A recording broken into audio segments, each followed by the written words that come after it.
Well, hello and welcome to another episode of a virtual City Hall School. Today I'm excited about connecting you with Edmonton Fire Rescue Services. Students at City Hall School are always excited to visit the fire hall where they can connect with their curriculum and also career pathways. It doesn't matter what age they are, they love going there and learning about the teamwork that's needed for them to protect our property, our lives, and the environment. I'm really excited today that we have Acting Chief Hoekstra with us. Good morning. Good morning. Thanks for joining us. And now I'm going to turn it over to our student reporter, Evan. Hi. Hi, Evan. So I'd like to ask you a few questions. We'll start off with question number 1, and that is, what inspired you to follow a career pathway as a firefighter? Well, when I was about your age or maybe just a bit younger, we had a family emergency where my brother had trouble breathing. And it was the fire department that arrived at our house. Then it seemed like in no time at all. And to see these gentlemen perform their duties until the ambulance showed up, they gave such a sense of calm and reassurance to our family, and we knew that they were in good hands. And then over above that, growing up, there was 2 firefighters at the time that were part of our church community, and they volunteered to do so many different things throughout the year, but they were also coaches for hockey, and then they would flood the rinks, and they did so many things in support of our teams in the community that I always looked up to them as, kind of as guidance and wanted to do what they did. And they were such an important part of our community. So they actually gave me that inspiration where I started to think that, I'd really like to do that when I grow up, because they really made me proud to be a part of that community. That's nice. So the second question is, most of the time we think of your team fighting fires. What are some of the other things you do? So we're very busy doing a lot of training. So there's daily training that we do in the fire stations.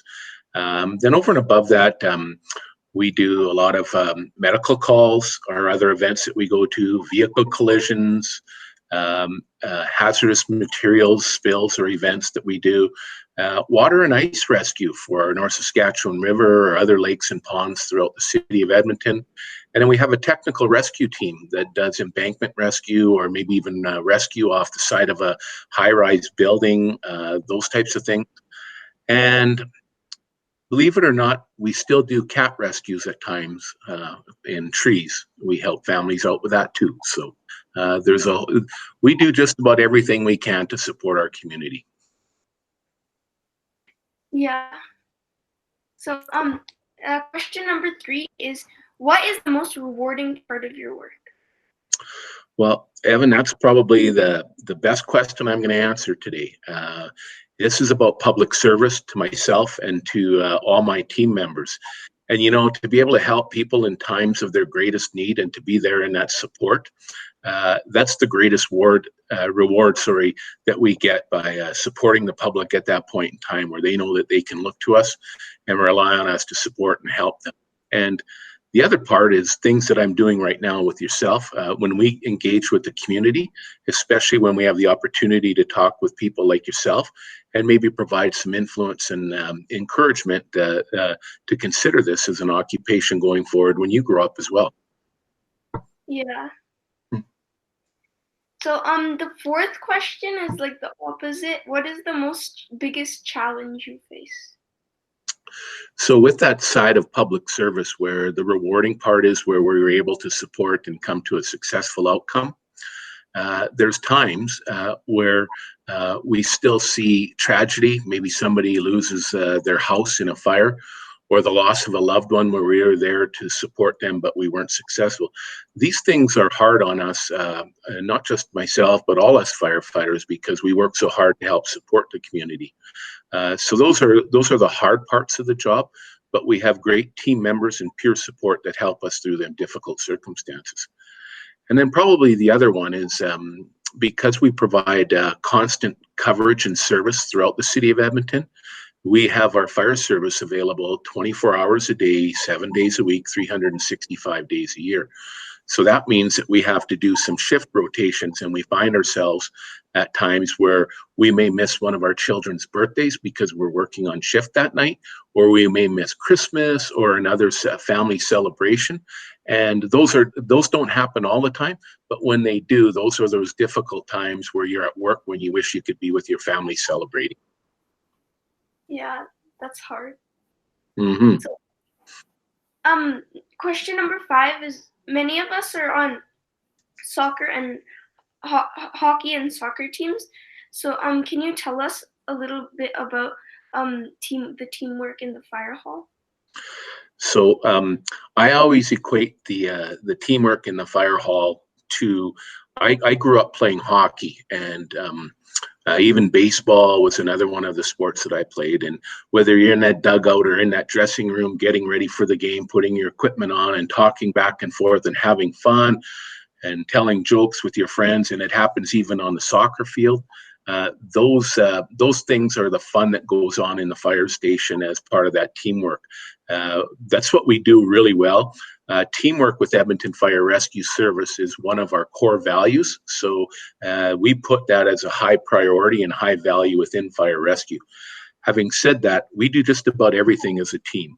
In the morning cleanup, our meal preparation, whether we're sitting down for lunch or dinner, when what we call breaking bread, even our fitness regimes to keep ourselves healthy and fit, we do that a lot of times as team members.